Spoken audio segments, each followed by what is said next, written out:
Some artists think that you sing a song today, it's going to work tomorrow. Okay. It's like, if we don't careful, reggae music, dancehall music actually are good dead. Them are not really artists, them are artist impersonator. And then we get a break because, you know, them have the money. Since 1962 until now, you know, many different governments have been changed.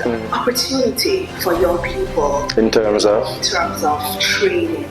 Not everyone has, you know, the theory part of When you tell people say we are going to pay $300 Jamaican an hour, that can't buy a patty and a cocoa bread in there. That's what I say. We have a lot of people who live in high school want to go to college and, you know, want to do much to better themselves. So Elephant Man, yeah, well last as a dancehall artist reach a level Elephant Man did reach. A lot of people like Bashiman don't know say Elephant Man a Grammy nominated artist. What you think can resuscitate Jamaican music so it can be the music the way people did want one at a time so much?